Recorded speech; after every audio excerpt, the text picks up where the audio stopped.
Hello everyone, আমার রসায়ন সম্পন্ন ব্যাচে তড়িৎ রসায়ন চ্যাপ্টারের অনেকটাই কভার করা হয়ে গেছে। তোমরা অনেকেই ভালো করছো, হোমওয়ার্ক জমা দিচ্ছ, টেস্ট দিচ্ছ। এভাবে যদি তোমরা পুরো কোর্সটা চালিয়ে যাও তাহলে তোমরা ফোর্থ সেমিস্টারে 30+ নম্বর পাবে, এই গ্যারান্টি আমি দিচ্ছি। এই ক্লাসে খুবই একটা ইম্পর্টেন্ট টপিক আলোচনা করব, মন দিয়ে ক্লাসটা করো। ডাউট থাকলে অবশ্যই হোয়াটসঅ্যাপ গ্রুপ বা আমাকে পার্সোনালি হোয়াটসঅ্যাপ করবে, ফোনও করতে পারো। তো চলো এই টপিকটা শুরু করি। দেখো, তোমাদের most of the numerical problem এই নার্স সমীকরণ দিয়ে কিন্তু আসে। তো এখান থেকে আমরা অনেক টাইপের নিউমেরিক্যাল প্রবলেম করব। তো সেগুলো করলে তোমরা পরীক্ষায় তোমাদের নিউমেরিক্যাল প্রবলেম নিয়ে কোনো সমস্যা হবে না। প্রথমেই আমরা এই নার্স সমীকরণ দিয়ে অর্ধকোষের তড়িৎদ্বার বিভব নির্ণয় করি। দেখো, আমরা আইপিএসসি নিয়ম অনুযায়ী একবার বলেছি যে একটা অর্ধকোষের তড়িৎদ্বার বিভব মানে কি সেই অর্ধকোষের বিজারণ বিভব।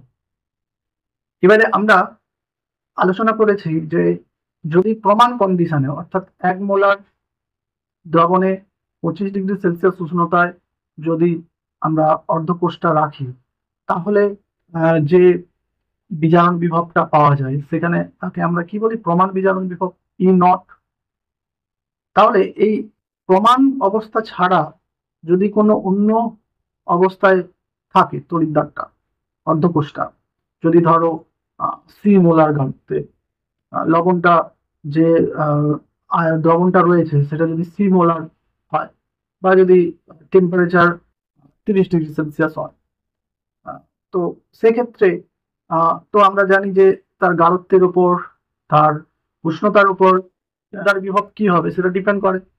তো এই কন্ডিশনে তড়িৎদ্বার বিভব কত হবে সেটা জানার জন্য আমরা নার্স সমীকরণ ব্যবহার করি।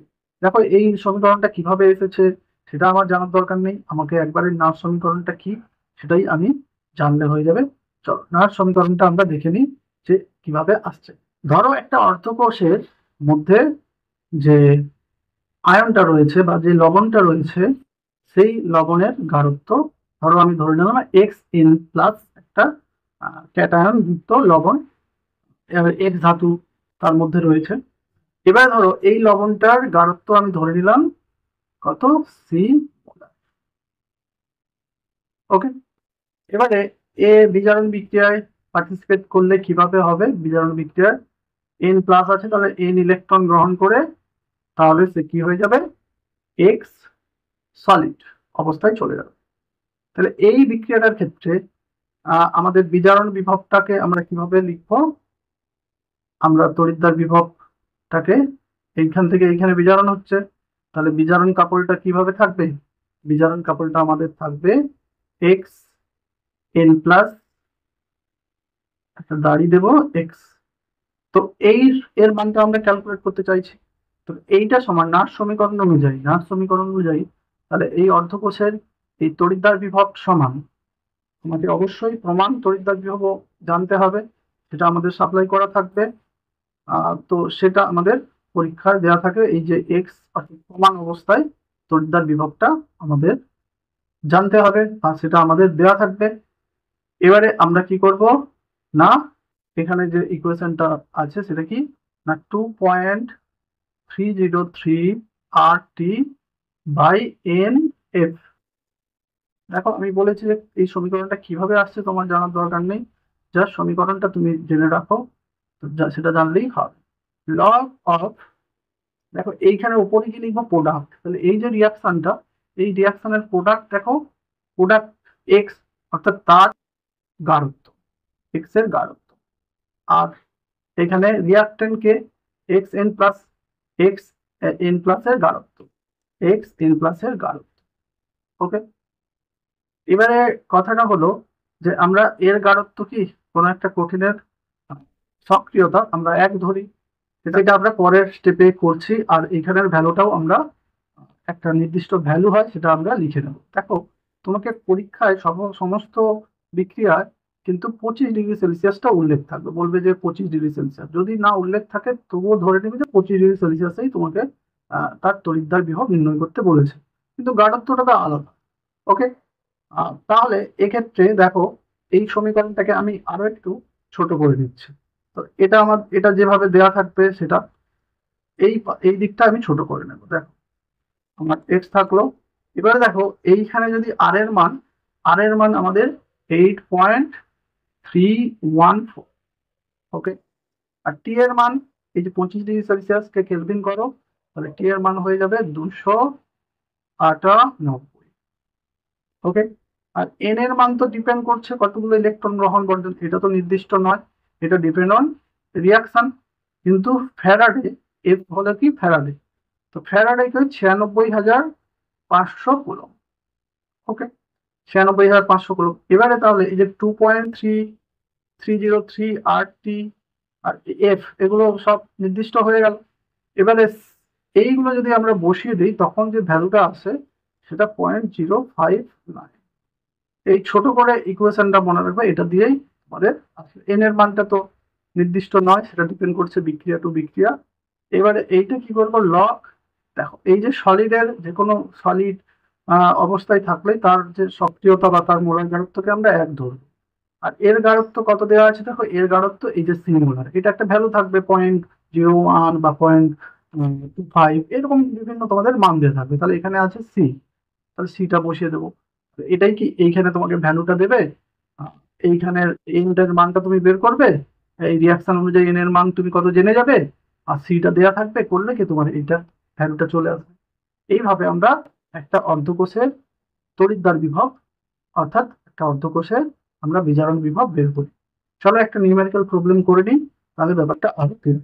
দেখো এই নিউমেরিক্যাল প্রবলেমে কি দেওয়া রয়েছে, একটা কোষের সংকেত দেওয়া আছে। তো বলা হয়েছে যে এই গ্যালভানীয় কোষে এই যে copper 2+ থেকে কপার, অর্থাৎ এই অর্ধকোষটা, তো এই অর্ধকোষটা কি, এদিকে কি থাকে বিজারণ অর্ধকোষ, এদিকে জারণ অর্ধকোষ আর এদিকে বিজারণ অর্ধকোষ। তো বিজারণ অর্ধকোষটার কি করতে বলেছে না, তোমাকে এই যে গাঢ়ত্বগুলো আলাদা আলাদা গাঢ়ত্ব রয়েছে, দেখো 0.1 মোলার, তো এই গাঢ়ত্ব অবস্থায় বা এই কন্ডিশনে এই copper 2+ থেকে কপার, অর্থাৎ কপারের বিজারণ বিভবটা তোমাকে নির্ণয় করতে বলেছে। আর কি তোমাকে এখানে প্রমাণ বিজারণ বিভবটার মানটা বলে দেওয়া হয়েছে, এটা গিভেন থাকবে। তাহলে দেখো নাট সমীকরণ অনুযায়ী আমরা এগোবো। তাহলে আমাদের প্রথম কাজ কি হবে, তো আমাকে এই অর্ধকোষটার কি করতে বলেছে, বিজারণ বিভব বের করতে বলেছে। তাই একে বিজারণের দিক দিয়ে রিয়াকশনটা লিখবো। তাহলে বিজারণের দিক দিয়ে, বা এছাড়া এটা বিজারণ এখান থেকে এখানে এলেই কি এটা বিজারণই হবে। তো copper 2+ থেকে দুটো ইলেকট্রন গ্রহণ করে কপার হয়ে গেল কপার সলিড, ওকে। আর এর গাঢ়ত্বটা আমি এই ব্র্যাকেটে উল্লেখ করে রেখে দিতে পারি, বা একেবারে ফর্মুলাতে লিখে দেবো। আমি এখানে ধরো ব্র্যাকেটে উল্লেখ করে দিচ্ছি ছোট করে, 0.1 মোলার, ওকে।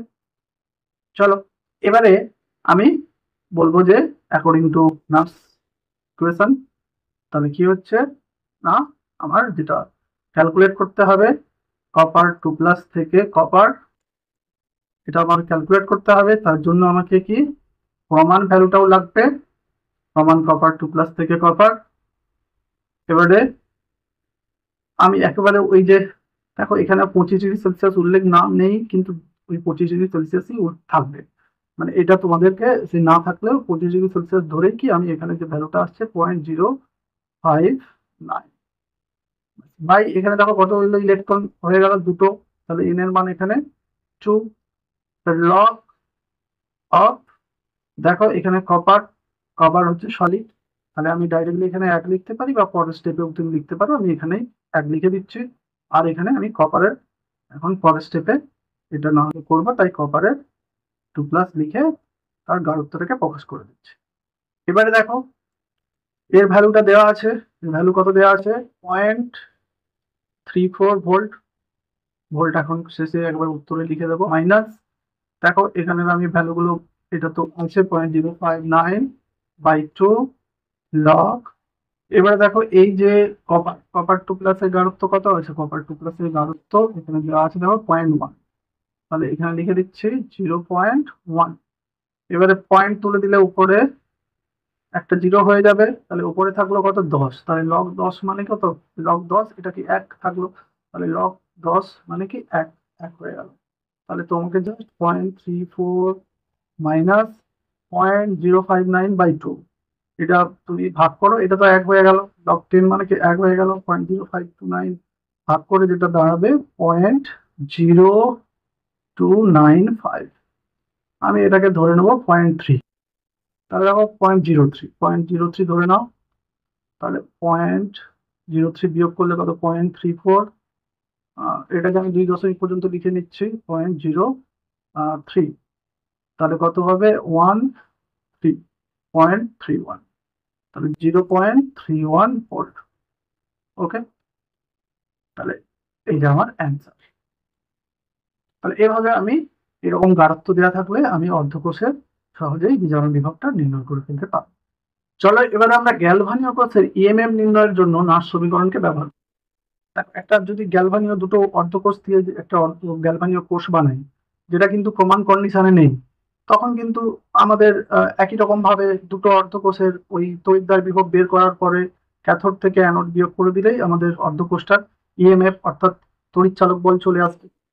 তো এরকম ধরো আমি একটা কমন ভাবে বলেছি যে একটা পূর্ণ কোষের সাংকেতিক প্রকাশ এভাবে দেওয়া আছে।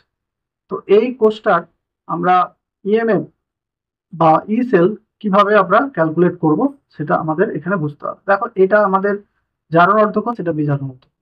তাহলে আমি এদিকে যে জারণ অর্ধকোষের যে বিক্রিয়াটা আছে সেটা আমি লিখে নিচ্ছি। এখানে কি? এটা জারণ। তো এখানে আমাদের জারণ হচ্ছে যেটা আমাদের অ্যানোডে আছে, তাহলে পি থেকে P X plus, x electron নিশ্চয়ই ত্যাগ করেছে। এবারে দেখো এর আমাদের এই অর্ধকোষটার বিজারণ তড়িৎদ্বার বিভব নির্ণয় করব, যেটা আগে আমরা জেনে এলাম আগে কিভাবে এরকম একটা ইকুয়েশনে নির্ণয় করা হয়।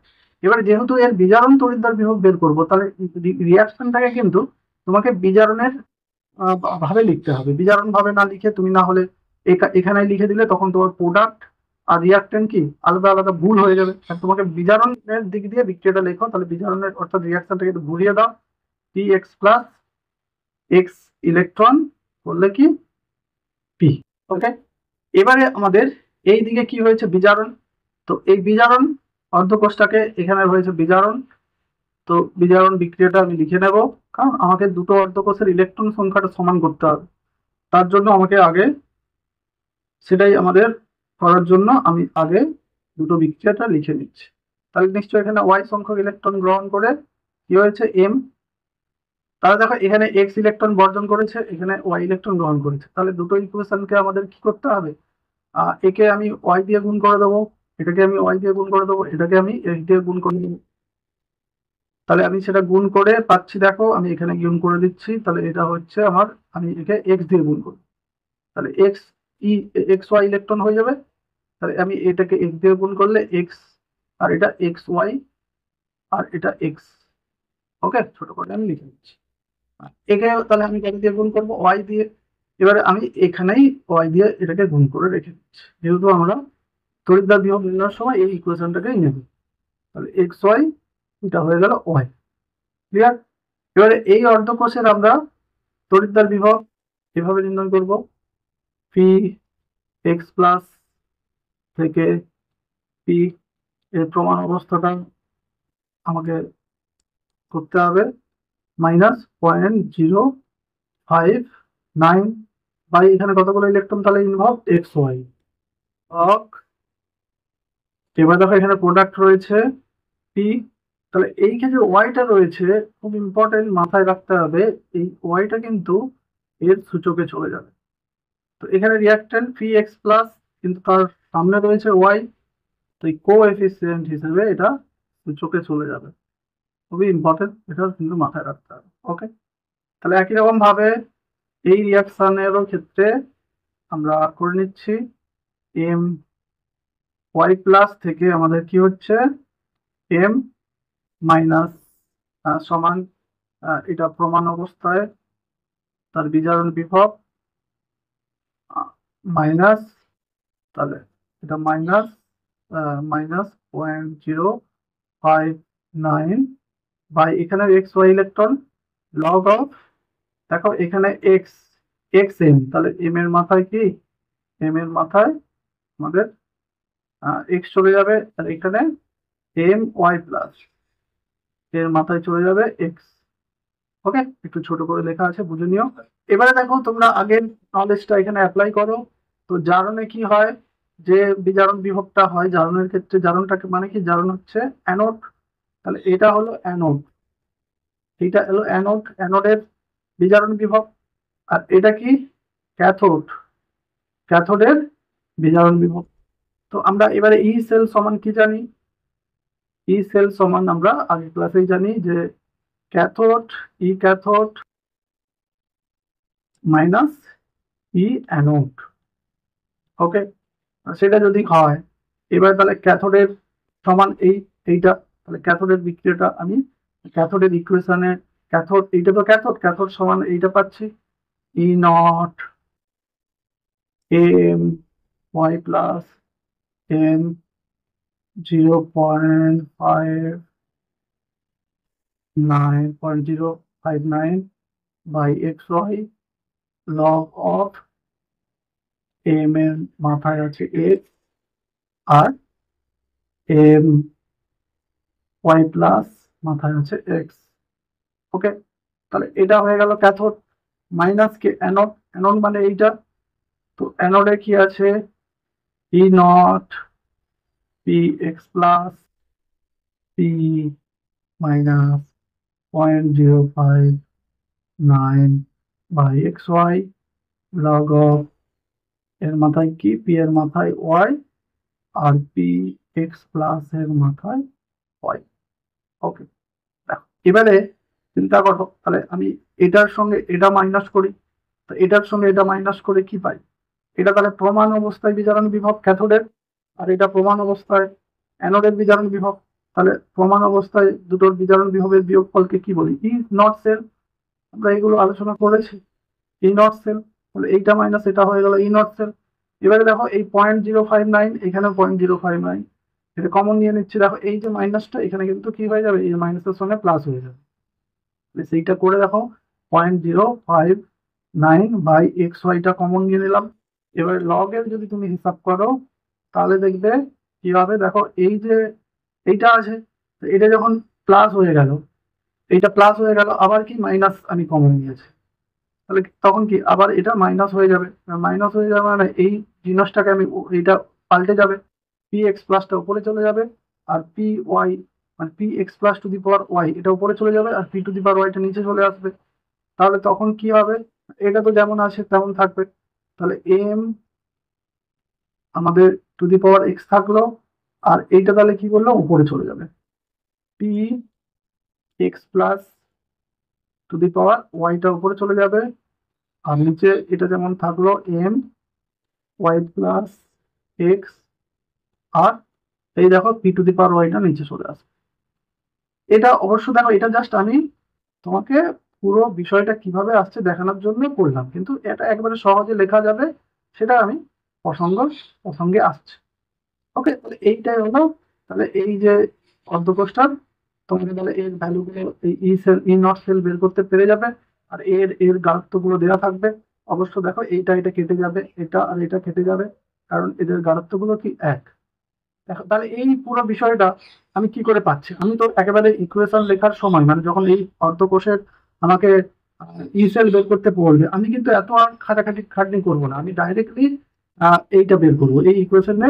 জাস্ট এবারে এইটা কি করে পাবো, তার জন্য তুমি কিছু নয়, এই যে আমরা যে অর্ধকোষ দুটো পাচ্ছি, যা কোষ বিক্রিয়া লেখার পরে সেই কোষ বিক্রিয়ার প্রোডাক্ট বাই রিয়াক্টেন্ট। দেখো আমি আবার ধরো এটা করছি, এটা এবার আমি এই ইকুয়েশন না বসিয়ে কিভাবে শর্টকাটে করবে আমি সেটার জন্য ধরো লিখছি। তাহলে দেখো আমি কি করব তার জন্য, তাহলে তোমাকে তাহলে এটা যদি নিউমেরিক্যাল প্রবলেম আসতো তাহলে তুমি কি করতে, প্রথমে লিখতে জারণ অর্ধ বিক্রিয়া, জারণ অর্ধ বিক্রিয়া, এইটা অবশ্যই ব্র্যাকেটে উল্লেখ করে দেবে অ্যানোড, অ্যানোডে জারণ ঘটে। তো এখানে আমি জারণ অর্ধ বিক্রিয়াটা এইভাবে লিখবে, পি থেকে কি হচ্ছে পি এক্স প্লাস, তার মানে এক্স ইলেকট্রন বর্জন করেছে। ওকে, এবারে বিজারণ অর্ধ বিক্রিয়া এটা, তো বিজারণ অর্ধ বিক্রিয়া এটাকে লিখবে ক্যাথোড। ক্লিয়ার? ক্যাথোড, ক্যাথোডে বিজারণ অর্ধ বিক্রিয়াটা কি লিখবে, M Y plus Y electron গ্রহণ করবে, হয়ে যাবে এম, হয়ে যাবে এম।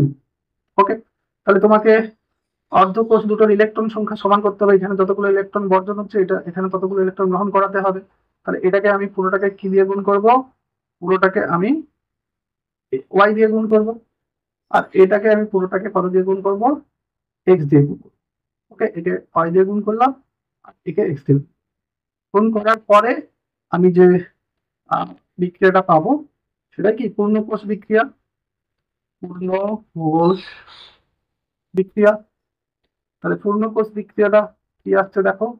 তাহলে একে তো আমি ওয়াই দিয়ে গুণ করেছি, তাহলে এটা নিশ্চয়ই ওয়াই পি প্লাস একে আমি কত দিয়ে গুণ করেছি? এক্স দিয়ে গুণ করেছি, এক্স এম ওয়াই প্লাস তীর চিহ্নের এদিকের গুলো যুক্ত করবে আর এই দুটো রিয়াকশনে তীর চিহ্নের এদিকের গুলো যুক্ত করবে।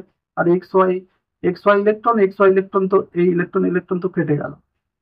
তাহলে দাঁড়ালো এখানে এবার তীর চিহ্নের এদিকে এটা Y Y P X plus. Okay, আর এদিকে দেখো এক্স এম এক্স এম। তাহলে দেখো পূর্ণ কোষ বিক্রিয়াটা এটা। এবারে আমি একেবারে বলবো নাস সমীকরণ অনুযায়ী ই সেল সমান ই নট সেল। এই ই নট সেল কি করে হবে না? নিশ্চয়ই এই তোমার আমি নিউমেরিক্যাল প্রবলেমে যাচ্ছি তখন তোমাকে নিশ্চয়ই প্রমাণ বিজারণ বিভব দুটো অর্ধকোষের প্রমাণ বিজারণ বিভব দেওয়া থাকবে। আর বড়টা থেকে অর্থাৎ ক্যাথোড থেকে অ্যানোড করে দিলেই ই ই নট সেল চলে আসবে। পয়েন্ট তাহলে -0.059। এখানে দেখো ইলেকট্রন সংখ্যা কতগুলো ইনভলভ হচ্ছে? X Y. তাহলে লিখে দেবো এক্স ওয়াই লগ অফ। এবারে দেখো আমি কি বলেছি? প্রোডাক্ট গুলোর এই যে তাদের যে ঘাত যুক্ত মানে এই যে এটা আছে মানে ব্যালেন্স করে যে সংখ্যাটা আসছে সেটা ঘাতে চলে যাবে, সূচকে চলে যাবে। তাহলে দেখো এর এর তাহলে প্রোডাক্ট লিখবো কিভাবে?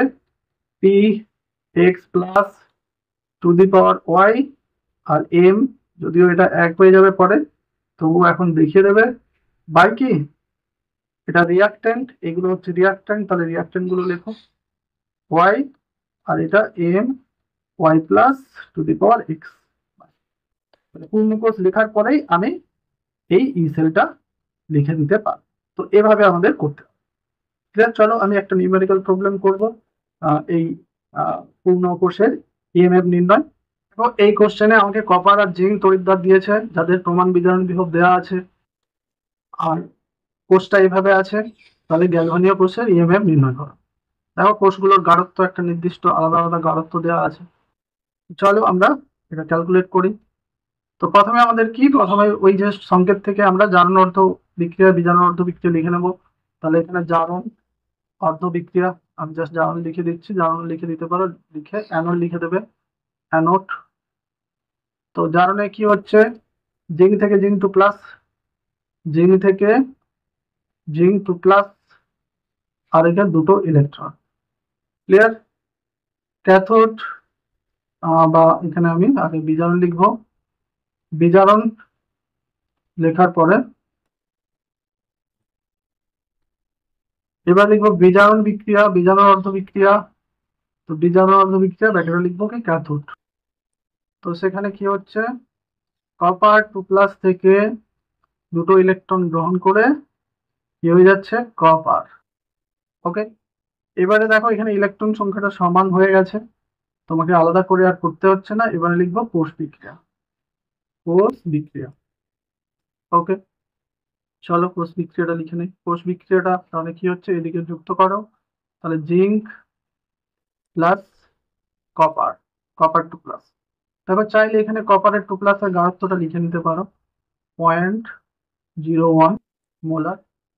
ওকে, এখানে জিঙ্ক টু প্লাস এর গাঢ়ত্ব দেওয়া আছে দেখো পয়েন্ট পয়েন্ট নেই, এখানে 1 মোলারই দেওয়া আছে। প্লাস কি? কপার, কপার সলিড হয়ে গেছে, ওখানে লিখে দিতে পারো সলিড এগুলো। ওকে, তো এটা হলো আমার অর্ধকোষ হয়ে গেল। এবারে আমাকে বের করতে হবে ইএমএফ। তার আগে তোমাকে ইএমএফ এর মধ্যে ই নট সেল আছে, তাহলে সেই ই নট সেলটা আমি এটা লিখে নেব, বা আমি পরেও এটাকে লিখতে পারি। আচ্ছা চলো আমি একেবারে ইকুয়েশনটাই লিখে দিই। তাহলে ই সেল সমান আমরা কি জানি? ই নট সেল -0.059 বাই এখানে কি দেখো এন এর মান কত? এখানে 2। লগ অফ, এবার দেখো আমি কি বলেছি, এর গাঢ়ত্ব, তাহলে আমি জাস্ট জিং2 প্লাস, তো এর গাঢ়ত্ব এটার আমি এক হবে বলে আর লিখলাম না। আর এদিকেও দেখো রিয়াক্ট্যান্ট জিঙ্ক এখানে এক হয়ে যাবে, তাহলে এখানে কপার 2 প্লাস, কপার 2 প্লাস। তুমি লিখে দিতে পারো এখানে যেহেতু, বলবে যেহেতু আহ, এখানে কি জিঙ্ক সমান কপার সমান 1 লিখে দিতে পারো, তাহলে আর তোমাকে এখানে লিখতে হবে। এবারে দেখো ই নট সেলটা কি করে পাবো, ই নট সেল মানে ক্যাথোড মাইনাস অ্যানোড, এই যে ক্যাথোড প্রমাণ অবস্থায়, তাহলে লিখবো কি ই নট সেল মানে, আমি এরকম একটু উল্লেখ করে দিতে পারি, কপার 2 প্লাস, কপারটাই কি এখানে ক্যাথোড, তাহলে copper minus E nought zinc plus থেকে জিঙ্ক, দুটো ভ্যালু দেওয়া আছে আমার, এটাই কি ই নট। চলো আমি 0.059/2, এবারে দেখো লগের মান, এই জিঙ্কের মান কত দেওয়া আছে, জিঙ্কের দেখো গাঢ়ত্ব এম দেওয়া আছে, আর এর গাঢ়ত্ব কত দেওয়া আছে 0.01, বসিয়ে দিলাম। চলো এখানে ভ্যালুটা বসিয়ে দিই। এখানে দেখো কপারের, এই যে কপার তড়িৎদ্বারের বিজারণ বিভবের মান দেওয়া আছে, দেখো এখানে বেশিটা থেকেই কমটা মাইনাস হবে, বেশিটা যে আছে অত ভাবার কে বেশি, এখানে বড় থেকে ছোট বিয়োগ করে দেবে। তো বড় কি আছে 0.35 মাইনাস, দেখো আমি এখানে একটু থার্ড মিটার নিচ্ছি কারণ একটা মাইনাস আছে, দেখো এখানে এর মানটা কিন্তু, এর যে মানটা এর মান কিন্তু মাইনাসে, তাহলে মাইনাস এখানে হচ্ছে 0.763, ওকে, মাইনাস তাহলে 0.059/2 লগ, দেখো এই দশমিক তুলে দিলে এখানে কি 100, 100 মানে 10^², ওকে, তাহলে এই দুইটা সামনে চলে আসবে, log 10 থেকে যাবে। চলো আমি ছোট করে করে দিই, তাহলে এটা দেখো কত হবে 1.113।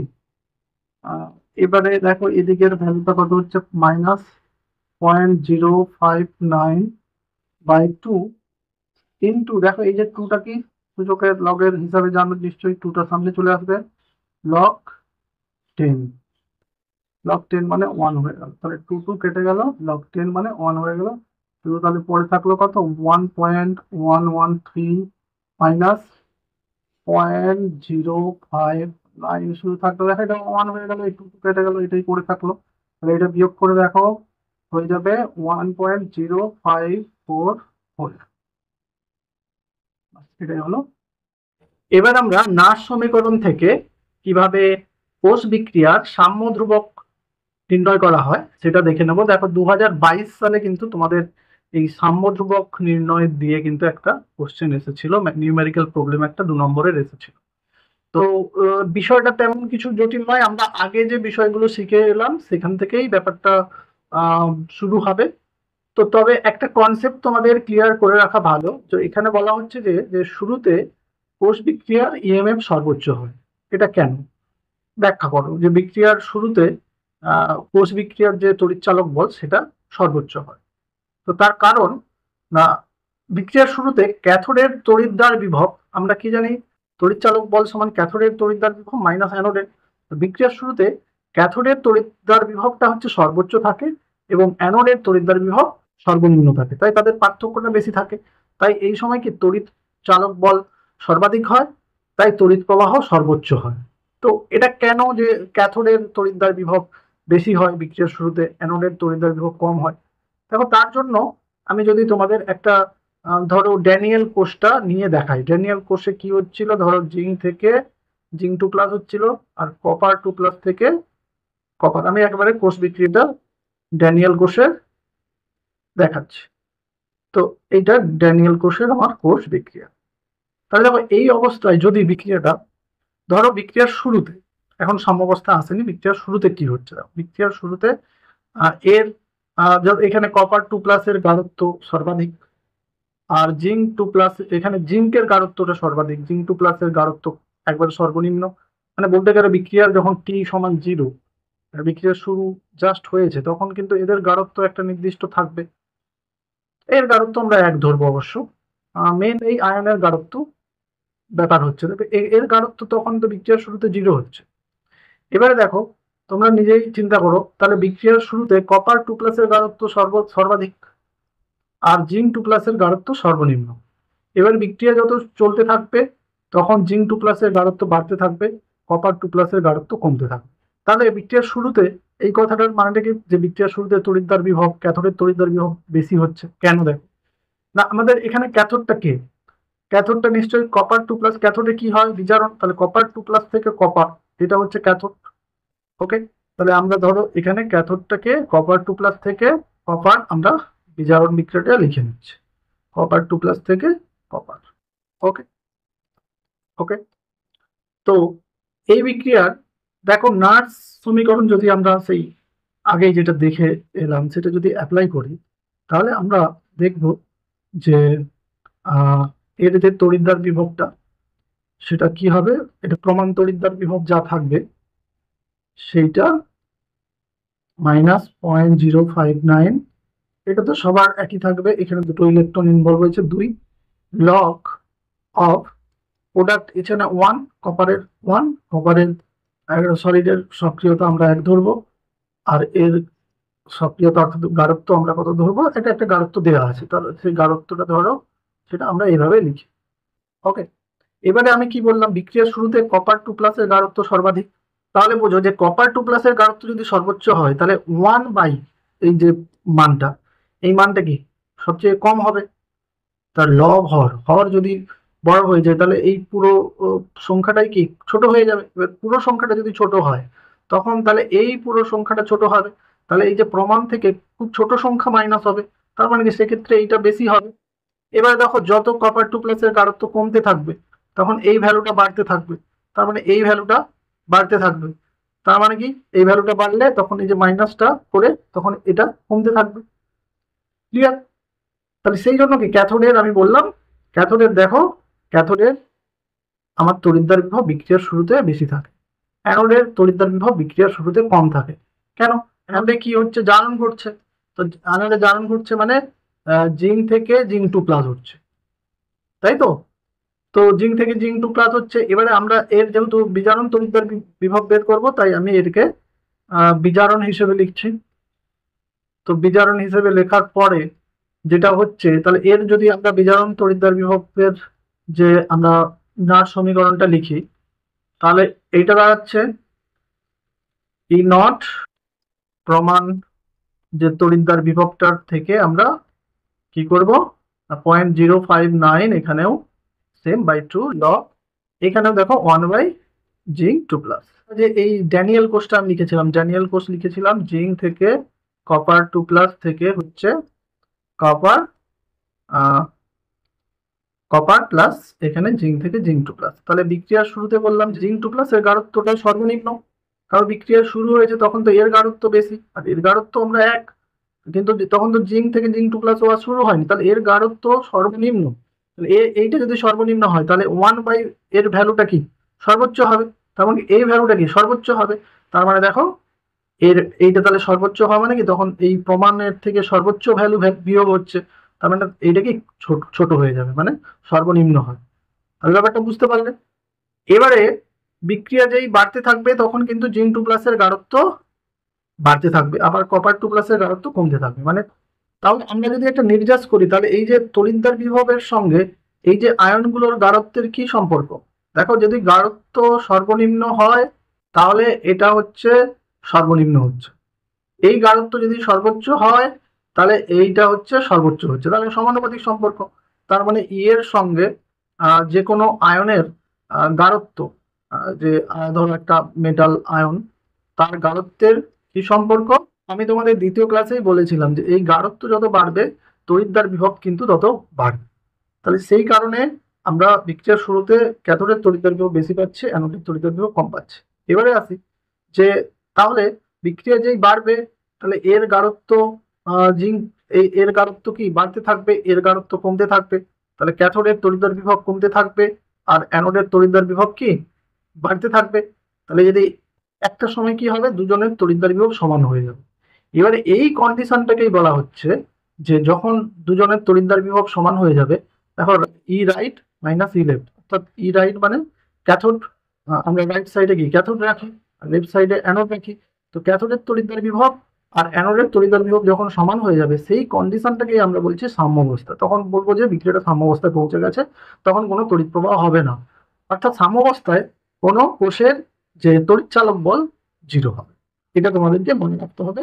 ওকে, এবারে দেখো এই সময় কি যেহেতু তড়িৎ চালক বল 0 হচ্ছে, তাই কোনো তড়িৎ প্রবাহ হবে না। ওকে, এবারে তাহলে আমরা একটা ধরো কোষ বিক্রিয়া লিখে নিলাম, যেটা মনে করো সাম্যাবস্থায় পৌঁছে গেছে। ধরো এই যে কোষ বিক্রিয়াটা কি সাম্যাবস্থায় পৌঁছে গেছে। তো এই সাম্যাবস্থার চিহ্ন দেওয়া আছে মানে সাম্যাবস্থায় পৌঁছে গেছে। তো তাহলে এই অবস্থায় তোমাকে বলা হচ্ছে ধরো এই কোষটার সাম্য ধ্রুবক নির্ণয় করতে, কে ইকুইলিব্রিয়াম নির্ণয় করতে।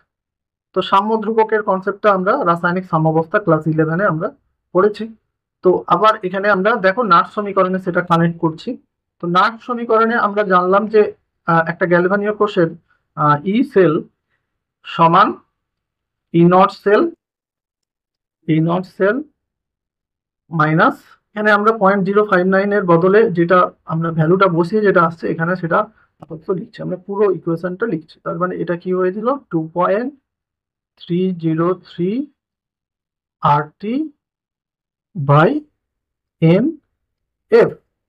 ওকে, তাহলে এখন যেটা হচ্ছে দেখো, তাহলে লগ অফ আমরা কি জানি প্রোডাক্টগুলোর কোএফিসিয়েন্টকে আমরা সূচকে এই সংখ্যাটা সূচকে নিয়ে আমরা রিঅ্যাকট্যান্ট প্রোডাক্ট বাই রিঅ্যাকট্যান্ট করব। তাহলে এখানে সি এর সূচকের সি, এখানে ডি এর গাঢ়ত্ব এটা টু দি পাওয়ার ডি, আর এখানে দেখো এর গাঢ়ত্ব two the power A, B এর গাঢ়ত্ব টু দি পাওয়ার বি। ওকে, দেখো বিক্রিয়াটা সাম্যাবস্থায় চলে গেছে, এই যে বিষয়টাকে আমরা কি বলি, একেই বলি কি কে ইকুইলিব্রিয়াম। আমরা নিশ্চয়ই এটা আগেই জেনে এসেছি। এবারে দেখো আমরা আমাদেরকে ধরো 25°C এই বিক্রিয়াটা হচ্ছে। তাহলে এবারে দেখো আমরা সাম্য বিক্রিয়া যখন সাম্যাবস্থায় পৌঁছে যাবে, এক্ষুনি কি বললাম ই সেল কি হয়ে যায় 0 হয়ে যায়। ই নট সেল তো 0 হবে না, কারণ ই নট সেল দুটো তড়িৎদ্বারের প্রমাণ অবস্থার বিয়োগফল, সেই প্রমাণ অবস্থায় নিশ্চয়ই তারা সাম্যাবস্থায় আসে না। তো এর একটা ভ্যালু থাকবে, সেটা তোমার যেভাবে প্রোভাইড করা থাকবে। এবার যেহেতু এটা 25°, তাই আমি এটা 298 বসিয়ে ওই যে ভ্যালুটা আসছে কত 0.059 বাই এন। ওকে, এবারে এইটা আমি কি করে নিচ্ছি, এইটার বদলে আমি কি বসিয়ে নিচ্ছি কে ইকুইলিব্রিয়াম, যেহেতু রিয়াকশনটা সাম্য অবস্থায় পৌঁছে গেছে। এবারে আমরা যদি এটাকে এই মাইনাস দিয়ে এটাকে আমরা এদিকে নিয়ে চলে আসি, তাহলে নিশ্চয়ই আমরা এটা পজিটিভ হয়ে যাবে। বা আমরা ধরো এখন এই ইকুয়েশনটাকে এখানে আমরা 0 বসিয়ে এইটাকে আমরা এদিকে আনছি, তাহলে তখন কি হবে দেখো এই যে ভ্যালুটা এইদিকে মাইনাস আছে, তাহলে এটা আমাদের মানে এই সমীকরণ থেকে আমি কে ইকুইলিব্রিয়ামের মানটা বের করে দেখাচ্ছি। তারপরে আমি এটাতে কনভার্ট করে নেব, কারণ যেহেতু আমার যদি টেম্পারেচার আলাদা দেয় তখন কিন্তু আমার কে ইকুইলিব্রিয়ামের মানটা এই মানগুলো যেন থাকে সেই হিসেবে লিখতে হবে। তো এটাই আর কিছু নয়। তার জন্য এটা কি করব, RT NF log কে ইকুইলিব্রিয়াম মাইনাস কি, তাহলে এইটা কি, এইটা তো এদিকেই আছে ই নট সেল। ওকে, এবারে তাহলে দেখো লগ কে ইকুইলিব্রিয়াম আমরা পাচ্ছি, লগের মানটা এখন শেষে গিয়ে লগটা তুলবো। এখন লগ কে ইকুইলিব্রিয়াম সমান দাঁড়াচ্ছে, দেখো এইটা তাহলে এইদিকে গুণ হয়ে যাবে N F E not cell, okay, by 2.303 RT। দেখো 2.303 RTটা উপরে ছিল এই সমীকরণে, আর নিচে এফ ছিল, তাই 0.059 উপরে হয়েছিল, এখন 2.30 নিচে। তাহলে আমরা যখন এগুলো আমরা বসিয়ে দিচ্ছি ভ্যালুগুলো, তখন আমাদের এটাকে এই ইকুয়েশনটাকে একটু সহজ করে কি আসছে, তো এন থাকবে N E zero cell by কি, এইটা আমরা বসিয়ে যেটা পাচ্ছি 0.05। দেখো তাহলে আমি এবারে শেষে এখানে যত ইকুইলিব্রিয়াম, তবে কে ইকুইলিব্রিয়ামটা এখানেই আমরা করবো না, আমরা একটা অঙ্ক করে দেখাবো, তখন এখানে নিশ্চয়ই এর একটা ক্যালকুলেশন করে একটা ভ্যালু আসবে, এবার লগ তুলে দিলে তো 10 টু দি পাওয়ারে সেটা চলে যাবে। আমরা অঙ্ক করবো 2022-এর অঙ্কটা এখনই করবো, তখন বুঝতে পারবো। তাহলে আপাতত তুমি লগ কে ইকুইলিব্রিয়াম সমান এই ইকুয়েশনটা মনে রাখবে, বা এটা মনে রাখলে তো এটাও মনে থেকে যাবে। তো চলো আমরা 2022-এর অঙ্কটা করি। দেখো, বলা হয়েছে একটা পদার্থ ড্যানিয়েল কোষ, এটা ড্যানিয়েল কোষেরই আমাদের কোষ বিক্রিয়া দেওয়া হয়েছে। দেখো 25°C উল্লেখ করে দিয়েছে। বিক্রিয়াটার সাম্য ধ্রুবকের মান গণনা করো। তার জন্য তোমাকে দেওয়া আছে জিঙ্কের প্রমাণ তড়িৎদ্বার বিভব আর কপারের প্রমাণ তড়িৎদ্বার বিভব, আর এর মানটা দেখো এখানে দেওয়া আছে। তার মানে ওই আরটা দেখিয়ে সমীকরণটা লিখতে হবে। যদিও তুমি 0.059 দিয়ে লিখে দিলেও চলবে, কোনো অসুবিধা নেই। তো যাই হোক, আমরা আর দিয়ে দেখিয়ে করব। আচ্ছা, আমরা তাহলে সমীকরণে ই নট সেল পাচ্ছি, তো এখানে তোমাকে ই নট সেলটা কি, তো ই নট সেলটা তোমাকে ক্যালকুলেট করে নিতে হবে ক্যাথোড মাইনাস অ্যানোড করে। তাহলে আমি প্রথমে আমার কাজ হবে ই নট সেলটা এখানে ক্যালকুলেট করে। ই নট সেল, দেখো আমরা এখানে নিশ্চয়ই ক্যাথোড কি, এই কপার যেটা বিজারণ হচ্ছে সেটা ক্যাথোড। দেখো কপার 2+ থেকে কপার, তাছাড়া যার বিজারণ বিভবের মান বেশি সেই ক্যাথোডে থাকবে। তাহলে আমরা এটা আগে লিখবো, ই নট কপার 2+ থেকে হচ্ছে কপার, আর ই নট জিঙ্ক 2+ থেকে হচ্ছে জিঙ্ক। ওকে, তাহলে এর ভ্যালুটা আছে দেখো +0.34 মাইনাস, দেখো এর ভ্যালুটা আছে মাইনাস দিয়ে, তাহলে মাইনাস মাইনাস 0.76, তাই তো। বাস, দেখো এটা তাহলে প্লাস হয়ে গেল, এটা মাইনাস মাইনাস প্লাস হয়ে গেল। দেখো 76 মানে আর 4, তাহলে দেখো 4 এটা করলে 80, 80 30-এ 1.1 হয়ে যাবে এটা, তাই তো 1.14। ক্লিয়ার? আরো একটা আমাদের জানার বিষয়, যদিও আমরা এটা এখান থেকে বুঝতে পারবো। দেখো এখানে কপার 2+ থেকে কপার হচ্ছে, জিঙ্ক থেকে জিঙ্ক 2+ হচ্ছে, তার মানে এখানে এন এর মান এই ইকুয়েশনে, এই সমীকরণে কোষ বিক্রিয়া এন এর মান, মানে গৃহীত আর বর্জিত ইলেকট্রনের সমান করে যে মানটা, সেটা কি 2 আসছে। এবারে আমরা জানি কি লগ কে ইকুইলিব্রিয়াম সমান, আমরা ওইটা দিয়ে করছি। ইকুয়েশনটা কি ছিল, এন এফ আগে বসিয়ে নেই, ই নট সেল বাই কত, বাই 2.303 আর টি। দেখো চাপ নেই, আমরা সেই বসিয়ে ওই 0.59 করে নেব। তো এখানে এন এর মান 2, আর এফ বসিয়ে দাও মানগুলো, 96,500, ই নট কত বেরোলো 1.1 বাই 2.303, আর এর মানটা বলা আছে 8.314, এটাই হয় আর এর মান এসআই পদ্ধতিতে। টি এর মান দেখো 25°C মানে 298। এবারে এগুলো কি আমরা গুণ করতে যাব, আমরা তো জানি এই যে জিনিসগুলো গুণ করলে কত হয় 0.059, তাহলে ওইটা আমরা ওই কায়দাটা করে নেব। তাহলে এখানে 2 আর এটা গুণ করলে 2.2, আর এখানে কত হচ্ছে 0.0, এইগুলো গুণ করলে 5। বাস, দেখো এটা ভাগ করলে কত দাঁড়াবে 37.2। দেখো 2022-এ যখন অঙ্কটা ছিল তোমাদের ক্যালকুলেটর তখন ব্যবহার হতো। তো আমি এখানে এবারে কায়দাটা কি করব, দেখো আমার তাহলে লগ কে ইকুইলিব্রিয়াম, আমাকে তো কে ইকুইলিব্রিয়াম সাম্য ধ্রুবক বের করতে হবে, লগ কে ইকুইলিব্রিয়াম না। তাহলে আমি এখানে লিখবো, তাহলে অতএব আমরা কি পাচ্ছি না, লগ কে ইকুইলিব্রিয়াম সমান 37.2। তাহলে আমি লগ তুলে দিলে তাহলে কে ইকুইলিব্রিয়াম সমান কি পাবো, 10⁻⁻²৩.2। এবারে আমি এইটা ক্যালকুলেট করতে তো পারবো না, পারবো হয়তো, এর কিছু পদ্ধতি আছে, তো সেটা করতে গিয়ে আবার তো অনেক সময় চলে যাবে। দেখো যেহেতু ক্যালকুলেটর ইউজ নেই, আমার মনে হয় না এইখানেই তুমি যদি উত্তরটা করে আসো তোমাকে কোনো নাম্বার কাটা যাবে। ক্লিয়ার? দেখো এই প্রসঙ্গে একটা বিষয় মনে রাখো, তোমরা যদিও এটা রাসায়নিক সাম্যাবস্থায় পড়েছিল, হয়তো ভুলে গেছো, আমি বলছি। তো এখানে কিন্তু সেটা একটা নমুনা প্রশ্নে কিন্তু ছিল এরকম একটা প্রশ্ন, বিক্রিয়া কোশ্চেন বের করা। তাহলে এই বিষয়টা কি না, যদি বিক্রিয়া সাম্যাবস্থায় না থাকে, তাহলে বিক্রিয়া যদি সাম্যাবস্থায় না থাকে, তখন তাদের গাঢ়ত্বগুলো, তাদের নির্দিষ্ট ঘাতযুক্ত বিক্রিয়াজাত পদার্থগুলোর মোলার গাঢ়ত্বের গুণফল ও নির্দিষ্ট ঘাতযুক্ত বিক্রিয়কগুলোর মোলার গাঢ়ত্বের গুণফলের অনুপাতকে আমরা কি বলবো, বিক্রিয়া কোশ্চেন। যদি সাম্যাবস্থায় না থাকে, মানে যেটাকে আমরা ওই লগ কে ইকুইলিব্রিয়াম বলছি, যেটাকে আমরা লগ কে ইকুইলিব্রিয়াম বলছি, লগ কে ইকুইলিব্রিয়াম বলছি, তো এটা যদি সাম্যাবস্থায়, বিক্রিয়াটা যদি সাম্যাবস্থায় না আসে, তার আগে তাদের নির্দিষ্ট একটা গাঢ়ত্ব আছে, সেই একটা নির্দিষ্ট গাঢ়ত্ব এখন বিক্রিয়াটা সাম্যাবস্থায় পৌঁছায়নি। তো তখন ক্ষেত্রে আমরা কে ইকুইলিব্রিয়ামের জায়গায় সেটাকে কি লিখবো, আমরা লিখবো যে লগ কিউ বিক্রিয়া কোশ্চেন। তাহলে তুমি জাস্ট ওই সমীকরণের লগ কিউ মান বসিয়ে একই রকম ভাবে বিক্রিয়া কোশ্চেন, মানে তখন নিশ্চয়ই ই সেলটা নিশ্চয়ই তখন জিরো নয়। বিক্রিয়া সাম্যাবস্থায় হলে ই সেল জিরো, তো তখন তুমি জাস্ট সমীকরণটা ওই জাস্ট আমরা যেটা পেলাম, E not cell minus 0.059 by N ধরে নাও লক, এখানে আমি কি বললাম সাম্যাবস্থায় না পৌঁছালে সেটাকে আমরা বলবো কিউ। তো একই রকম ভাবে তাহলে এখন তো এখানে এই ভ্যালুটা জিরো নয়, এটা জাস্ট তুমি এই করো, এটাকে তুমি ওইদিকে নিয়ে যাও, এদিকে নিয়ে আসো, আর এটাকে তাহলে এদিকে নিয়ে আসো, তখন কি E not cell minus E cell দিয়ে তোমাদের লগ কি এবার ইকুয়েশনটা চলে আসবে। তো চলো আমরা এটা জাস্ট এটা একটু জাস্ট আমাদের মনে রাখলেই হবে। এটা দিয়ে আমাদের এরকম ইকুয়েশন বসিয়ে অঙ্ক আসেনি, মানে বা যে প্রশ্নটার কথা বলছি আমি দেখাচ্ছি সেই প্রশ্নটা। দেখো কোশ্চেনটা কি রয়েছে না, বলছে একটা প্রদত্ত একটা কোষ একটা দিয়ে দিয়েছে গ্যালভানীয় কোষ, তার তোমাকে বিক্রিয়া কোষেন্টের মান নির্ণয় করতে হচ্ছে। দেখো এখানে আমার ওই ইকুয়েশনটা লাগবে না, এখানে আমাদের খালি এর পূর্ণ কোষ বিক্রিয়াটা তোমাকে লিখতে হবে। দেখো চলো আমি কিভাবে করছি। তাহলে দেখো এটা কি জানো, এটা জারণ অর্ধকোষ, এটা বিজারণ অর্ধকোষ। তো আগে আমরা জারণ অর্ধকোষটা লিখবো।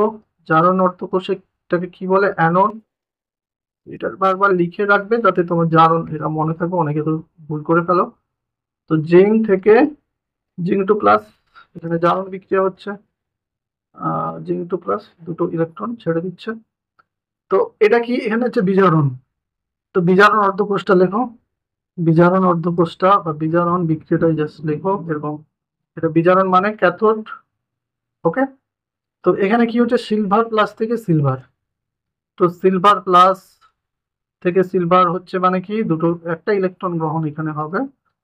তো সিলভার, এবারে আমরা কি জানি কোষ বিক্রিয়া লেখার আগে ইলেকট্রন বর্জন আর ইলেকট্রন গ্রহণটা সমান করতে হবে, তার মানে একে আমি 2 দিয়ে গুণ করে দিচ্ছি, এখানেই 2 দিয়ে গুণ করে দিচ্ছি, করে আমি কোষ বিক্রিয়া লিখবো, পূর্ণ কোষ বিক্রিয়া, পূর্ণ কোষ বিক্রিয়া।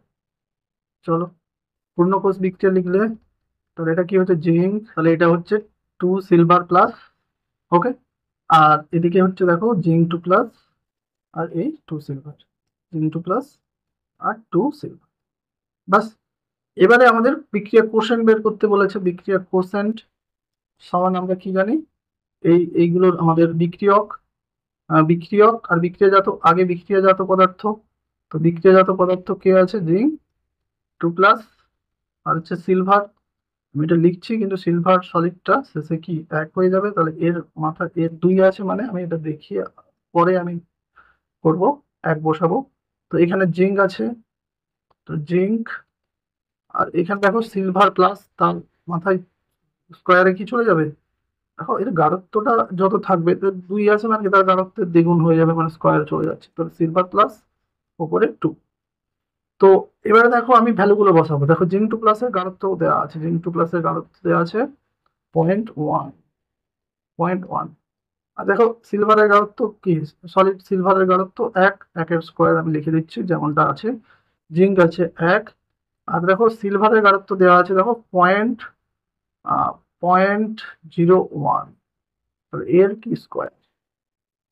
দেখো এবার একটু হিসাব করো, এগুলো তো 0.1 এর বিষয়, তেমন কিছু ব্যাপার নয়।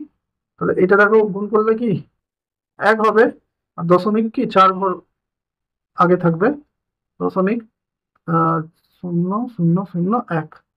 ওকে, 4 ঘর আগে গেল। এবার এখানে দশমিক যদি তুলি তাহলে এখানে কত চলে আসবে, 1-এর পিঠে 4টা শূন্য, আর এর যদি দশমিক তুলি তাহলে 1-এর পিঠে 1টা শূন্য, তাহলে 1টা শূন্য কেটে যাচ্ছে, উপরে কত থাকছে, উপরে থাকছে 1000, বা এটাকে লিখে দেবো 10⁻3। এটা তো একটা কনস্ট্যান্ট, এই কে ইকুইলিব্রিয়াম বা কোশ্চেন সেটা তো একটা কনস্ট্যান্ট ভ্যালু, এর ইউনিট থাকবে না, তাহলে অ্যান্সার হচ্ছে 10⁻3। ওকে, এবারে চলো আরো একটা গুরুত্বপূর্ণ বিষয়, এটা দিয়ে তো পরীক্ষায় প্রচুর কোশ্চেন 2019-এই কোশ্চেন এসেছিল, তো আছেও, যে বিক্রিয়ার এই যে তড়িৎচালক বলের সঙ্গে আমরা ওই বিক্রিয়ার মুক্ত শক্তির, গিবস মুক্ত শক্তির ডেল জির সম্পর্ক স্থাপন করব। ক্লিয়ার? দেখো বিষয়টা কি না, কোনো গ্যালভানীয় কোষের যখন রাসায়নিক বিক্রিয়া ঘটে তখন কি তড়িৎ শক্তি উৎপন্ন হয়, রাসায়নিক শক্তি তড়িৎ শক্তিতে রূপান্তরিত হয়, ফলে ক্যাথোড থেকে অ্যানোডে কি তড়িৎ প্রবাহ ঘটে, এগুলো আমরা জানি। এই তড়িৎ প্রবাহ ঘটে মানে কি, এই তড়িৎ প্রবাহ দ্বারা কোষটি একটি বৈদ্যুতিক কার্য সম্পন্ন করে। দেখো তড়িৎ প্রবাহ হচ্ছে মানে নিশ্চয়ই কোষটা একটা কার্য করছে, সেই জন্য তড়িৎ প্রবাহ হচ্ছে, ক্লিয়ার? তাহলে সেই যে কার্যটাকে কি বলবো, বৈদ্যুতিক কার্য। কে সর্বাধিক কার্য সম্পন্ন করে কোষটা, সেই কার্যটাকে আমরা কি বলবো, ওই কোষের কার্য, ডব্লিউ ম্যাক্স।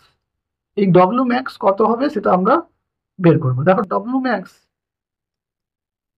সর্বাধিক কার্যটা কত হবে না, যতটা তড়িৎ প্রবাহ হবে, তড়িৎ প্রবাহের পরিমাণ, তড়িৎ প্রবাহের পরিমাণ দেখো এখানে এন মোল ইলেকট্রন প্রবাহিত হবে, এন মোল ইলেকট্রন প্রবাহিত হবে মানে কি এন ফ্যারাডে তড়িৎ প্রবাহিত হবে, তড়িতের পরিমাণটা N Faraday, N into Faraday, N into Faraday করলে এটা কি কুলম হয়ে যাবে। তো আমি আর ডিটেলসে তড়িতের চ্যাপ্টার, তোমরা এগুলো ইউনিটের ব্যাপারটা দেখে নিও।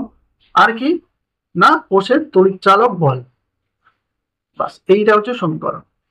তাহলে দেখো এখানে এটা হচ্ছে কি বললাম, আমার কুলম হয়ে গেল, কুলম, আর এটা কি ভোল্ট।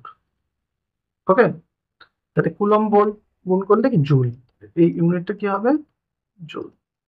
তো যাই হোক ইকুয়েশনটা আমার যেটা দাঁড়ালো যে ডব্লিউ ম্যাক্স মানে বৈদ্যুতিক কার্য, এই সর্বাধিক কথাটা নাও থাকলে ভাববে সেটা সর্বাধিক কার্য, আমাকে শুধু বলছে বৈদ্যুতিক কার্য নিয়ে, তো সে ডব্লিউ ম্যাক্স নির্ণয়। তাহলে এন এফ ই সেল, ই সেল, ওকে, পোস্টার তড়িৎচালক বল, আর এন এফ গুণ করে দিলে যেটা আসছে ডব্লিউ ম্যাক্স। ওকে, তো এটা দিয়েও আমাদের অঙ্ক আছে ডব্লিউ ম্যাক্স নির্ণয় করা। তাহলে জাস্ট কি তোমাকে ওই ই সেল নির্ণয় করার জন্য হয়তো কিছু ডাটা দিয়ে দিল, বাস এবারে এন এর মান, এফ এর মান, এফ এর মান 96,500 করে দিলেই ডব্লিউ ম্যাক্স বেরিয়ে যাবে। আমি করবো অঙ্ক, আমরা নেব। এবারে আসি আমাদের মুক্ত শক্তির বিষয়। মুক্ত শক্তির বিষয়ে বলা হচ্ছে দেখো তাপগতিবিদ্যা অনুযায়ী যে কোষের তড়িৎ প্রবাহের ফলে মুক্ত শক্তির যে হ্রাস ঘটে সেটা তার বৈদ্যুতিক কার্যের সমান। ওকে, মানে তোমার এটা এখানে কার্য করছে মানে সেই কার্যটা কোথাও থেকে হ্রাস হচ্ছে, শক্তির নিত্যতা সূত্র অনুযায়ী তো দুটোকে সমান রাখতে হবে। কার্য করছে মানে কি, নিশ্চয় তার কার্য মানে একটা শক্তি উৎপন্ন করছে, কার্য আর শক্তি একই, তার মানে সেটা নিশ্চয় কোথাও একটা শক্তির হ্রাস ঘটছে, সেটা কি তার মুক্ত শক্তির হ্রাস ঘটছে। তাহলে আমরা কি বলতে পারি না, ডেল জি সমান ডব্লিউ ম্যাক্স। ওকে, বা তাহলে ডেল জি সমান কি হচ্ছে, ডেল জি সমান হচ্ছে মাইনাস ডব্লিউ ম্যাক্স। এবার মাইনাস ডব্লিউ ম্যাক্স সমান এক্ষুনি কি জেনে নিলাম, এনএফ ই সেল। ওকে, তাহলে ইকুয়েশনটা দাঁড়ালো না কোনো একটা কোষ বিক্রিয়ার মুক্ত শক্তি সমান, এটা আর হ্রাস বলছি না, মুক্ত শক্তি সমান। তো এখানে আমি তাহলে কোনো একটা কোষের মুক্ত শক্তি সমান minus N F E cell. Okay, তাহলে একটা কোষ বিক্রিয়ার মুক্ত শক্তির কতটা পরিবর্তন হচ্ছে, এটা মুক্ত শক্তির পরিবর্তন, তাহলে ডেল জি সমান আমরা এই ইকুয়েশনে পেয়ে যাবো। এবারে যদি আমরা মুক্ত শক্তির যে পরিমাণটা, মুক্ত শক্তির পরিবর্তনটা যদি প্রমাণ অবস্থায় করি, তাহলে আমরা এটা ডেল জি নট নেব, আর তখন আমরা নিশ্চয়ই এই যে সেলটা তখন ই নট সেল হয়ে যাবে, একই রকম বিষয়। ওকে, তাহলে এই দুটো ইকুয়েশন আমরা মনে রাখবো। এবারে আমরা যে এই ইকুয়েশনটা পড়ে এলাম, কি ইকুয়েশনটা পড়ে এলাম, ডেল জি সমান minus N F E cell, বা ডেল জি নট সমান minus N F E not cell. Okay, এবারে এই ইকুয়েশনটার তাৎপর্য কি, এটা কিন্তু ইম্পর্টেন্ট, এই সমীকরণের তাৎপর্য। দেখো তাৎপর্যটা বলা হচ্ছে যে ডেল জি যদি নেগেটিভ হয়, এটা আমরা অবশ্য তাপগতিবিদ্যায় আগেই পড়েছি, ডেল জি কোনো একটা বিক্রিয়া ঋণাত্মক মানে কি কোষটা, তাহলে ওই যে কোষ বিক্রিয়াটা স্বতঃস্ফূর্ত ভাবে ঘটবে। তাহলে কোষ বিক্রিয়ার স্বতঃস্ফূর্ততা আমরা জানতে পারি ডেল জি ভ্যালু দিয়ে। ডেল জি ভ্যালু যদি নেগেটিভ হয় তাহলে কোষ বিক্রিয়া স্বতঃস্ফূর্ত। এবারে তুমি দেখো এই ইকুয়েশনে ডেল জির ভ্যালুটা এই নেগেটিভটা বজায় কখন থাকবে, যদি এই ই সেলটা, এগুলো তো পজিটিভ হয়, তাহলে ই সেলটা যদি পজিটিভ হয় তবে এটা নেগেটিভ থাকবে, সেই জন্য বলা হচ্ছে ই সেল ধনাত্মক হলে ডেল জি ঋণাত্মক হয়। ওকে, তাহলে একই রকম ভাবে দেখো ডেল জি ধনাত্মক হলে তখন বিক্রিয়াটা অস্বতঃস্ফূর্ত, ডেল জি ধনাত্মক কখন হবে, যদি এটা ঋণাত্মক হয়, ই সেল ঋণাত্মক হয়, ই সেল ঋণাত্মক হলে তাহলে এই ঋণাত্মক ঋণাত্মক গুণ হয়ে কি ধনাত্মক হয়ে যাবে, তখন কি ডেল জির মানটা ধনাত্মকে আসবে। এবার এটাও আমরা জানি যে কোনো একটা কোষ বিক্রিয়া যদি সাম্যাবস্থায় থাকে, যেমন ই সেল 0 হয়, দেখো ই সেল যদি 0 হয়ে যায়, কোষ বিক্রিয়া কি সাম্যাবস্থায় ই সেল 0 হয়ে যায়, তখন ডেল জি 0। এবার ডেল জি 0 মানে কি কোষ বিক্রিয়াটা সাম্যাবস্থায় চলে আসছে। তো একই রকম ভাবে আমরা প্রমাণ অবস্থাতেও এই বিষয়গুলো মেনটেন থাকবে। চলো এবার আমরা 2019-এ একটা অঙ্ক এসেছিল সেটা করব। দেখো এখানে একটা গ্যালভানীয় কোষ দিয়ে দিয়েছে, দিয়ে বলছে এর প্রমাণ বৈদ্যুতিক কার্য নির্ণয় করো। তাহলে ওই যে কার্য নির্ণয়ের বিষয়টা, আর দেখো প্রমাণ যে তড়িৎদ্বার বিভবগুলো দিয়ে দিয়েছে। তাহলে প্রমাণ অবস্থায় বৈদ্যুতিক কার্য, তার মানে কি তোমার ই নট সেলটা নিয়ে তোমাকে কাজ করতে হবে। তার আগে তোমাকে ওই এন এর মানটা জানতে হবে। এন এর মান মানে কতগুলো ইলেকট্রন এখানে ক্যারি হয়েছে একটা বিক্রিয়ার। তো সেটার জন্য তুমি তাহলে কোষ বিক্রিয়াটা লেখো। একটু কোষ বিক্রিয়াটা লিখে নিবে। তার জন্য তাহলে দুটো অর্ধকোষ বিক্রিয়া আগে লিখবে। জারণ জারণ হচ্ছে ম্যাগনেসিয়াম থেকে ম্যাগনেসিয়াম 2+। ওকে, যদিও আমি দেখেও বুঝতে পারছি ইলেকট্রনটা কতগুলো হবে। এখানে নিশ্চয়ই দুটো হচ্ছে, মানে এটাও দুটো করে 2 দিয়ে গুণ করতে হবে, তাহলে 2। তবু দেখিয়ে দেবে, অঙ্কে তোমাকে দেখাতে হয়।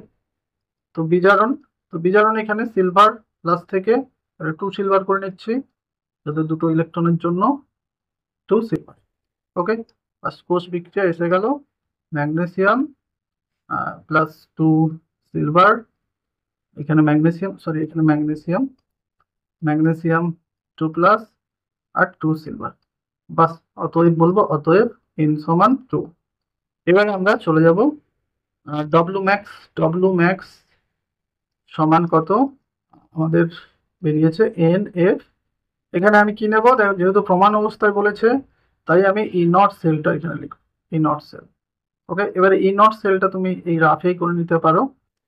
ই নট সেল সমান কত, ওখানে দুটো প্রমাণ বিজারণ বিভব দেওয়া আছে। দেখো বড়টা থেকে ছোটটা মাইনাস করবে, বুঝতেই পারছো এই যে বিজারণ বিভব, এই যে এটা ক্যাথোড মাইনাস অ্যানোড, তো ক্যাথোডে কি সিলভার, তো এটা আমরা করে নিচ্ছি 0.80 মাইনাস কত, মাইনাস আছে দেখো মাইনাস, আবার মাইনাস অফ 2.36। ওকে, তাহলে এটা মাইনাসে মাইনাসে প্লাস হয়ে যাবে, তাহলে 0.80 প্লাস 2.36 এটা যুক্ত করলে কত, 316 ভোল্ট। ওকে, চলো এটা আমরা তাহলে এখানে বসিয়ে দিই। এন এর মান তাহলে 2, এফ এর মান 96,500, আর এখানে ই সেল কত হলো 3.16। বাস, এটা গুণ করো, এটা গুণ করলে 6,09,880 এরকম একটা হবে। এটা তাহলে জুলে আসছে, এটা তো জুল। তাহলে এত বড় ভ্যালুটা না রেখে এটা কেজি জুল করে নিলে কি হয়ে যাবে, 609.88 কেজি জুল। এবারে আমরা একটা একটু কঠিন অঙ্ক, যদিও এইচএস এর মডেল যে কোশ্চেন পেপার বেরিয়েছিল তোমাদের নতুন সিলেবাস হওয়ার পরে, সেই মডেল কোশ্চেনে কিন্তু কোশ্চেনটা আছে। তো এটাও আমি করিয়ে দিচ্ছি, তবে খুব একটু বুঝে নিলে, কারণ এখানে একটা নতুন কনসেপ্ট ক্লিয়ার হয়ে যাবে। তো সেটা দিয়ে হয়তো আরো কোনো অঙ্ক আসতে পারে। এখানে দুটো পার্ট আছে, তো এই অঙ্কটা নাম্বার 2+2, 4 নাম্বার এটাই অঙ্ক 2+2। তো এখানে দুটো পার্ট রয়েছে। দেখো প্রথমে কি রয়েছে না, প্রথমে আমার বলা হয়েছে না একটা বিক্রিয়ার ক্ষেত্রে এই বিক্রিয়াটার ক্ষেত্রে প্রমাণ বিজারণ বিভবের মান বলেছে। তাহলে আর একটা বিক্রিয়া দেখো যেখানে Fe3+ থেকে Fe2+ হচ্ছে, তার প্রমাণ বিজারণ বিভবটা দিয়ে দিয়েছে। এবারে তোমাকে আর একটা বিক্রিয়ার Fe2+ থেকে Feর বিজারণ বিভবের মান নির্ণয় করতে বলেছে। চলো তাহলে প্রথমে এখানে যে বিক্রিয়া 3টা হবে, সেই 3টে বিক্রিয়াকে লিখে নিয়ে ওই হেসের সূত্রের মতো, দেখো তাপগতিবিদ্যার হেসের সূত্রের মতো আমি কানেক্ট করব। দুটো বিক্রিয়া আছে, সেই দুটো বিক্রিয়া থেকে একটা বিক্রিয়া দেখো তাহলে প্রথমে এই বিক্রিয়াটা রয়েছে, যেরকম বিক্রিয়াটা রয়েছে আমি একটু লিখে নিচ্ছি। এবার হতে পারে এই বিক্রিয়াটাকে আমাকে উল্টো দিক করেও লিখতে হতে পারে, বিপরীত দিক থেকে লিখে পাই। হেসের সূত্র মনে আছে তাপগতিবিদ্যায়, আমরা এই রকম টাইপের অঙ্কগুলো ওখানে করেছিলাম, মানে ওই একই কায়দায় অঙ্কটা করব। ওকে, তো এখানে দেখো এর বিজারণ বিভবটা দেওয়া আছে এইটা, তার মানে এখানে যে বিজারণ বিক্রিয়াটা এই সংক্রান্ত Fe3+ থেকে Fe2+, তাহলে সেই বিক্রিয়াটা আমি লিখে নিচ্ছি। তাহলে এই দুটোর বিজারণ বিভবের মান তো দেওয়া আছে, তাই এটাকে এই দুটো বিক্রিয়াকে আমাকে কাজে লাগিয়ে যার বিজারণ বিভব বের করতে হবে সেখানে আমরা সেটা আনবো। তাহলে Fe3+ থেকে Fe2+। এবারে দেখো তোমাকে এইটার বিজারণ বিভব বের করতে হবে Fe2+ থেকে Fe, অর্থাৎ সেটা কি না, Fe2+ থেকে কি করে হবে, দুটো ইলেকট্রন গ্রহণ করে Fe। তোমাকে এরই বিজারণ বিভব বের করতে বলছে। দেখো Fe2+ থেকে Fe, এইটা তোমাকে ক্যালকুলেট করতে বলেছে, বুঝলে? তাহলে দেখো এই বিক্রিয়াটা থেকে, এই দুটো বিক্রিয়া থেকে আমি কিভাবে এই বিক্রিয়াটা আনবো, তো সেই অনুযায়ী এই বিক্রিয়াটাকে আমাকে সাজাতে হবে। দেখো এখানে দেখো এই রিয়াকশনে যেটা আমাদের বের করতে হবে তার প্রোডাক্ট রয়েছে Fe। এবার Fe কোন বিক্রিয়াটাতে রয়েছে, এখানে Fe নেই, তো আয়রন এখানে এই বিক্রিয়াটাতে রয়েছে, কিন্তু এখানে রিয়াক্টেন্ট আকারে রয়েছে। ব্যাপারটা বুঝতে পারলে, এখানে কিন্তু দেখো Feটা রিয়াক্টেন্ট আকারে রয়েছে। তাহলে আমাকে এটাকে প্রোডাক্ট করতে হবে, তাই কি বিক্রিয়াটাকে বিপরীত থেকে লিখবো, অর্থাৎ বিজারণের দিক দিয়ে লিখবো এই বিক্রিয়াটা। তাহলে আমরা Fe3+,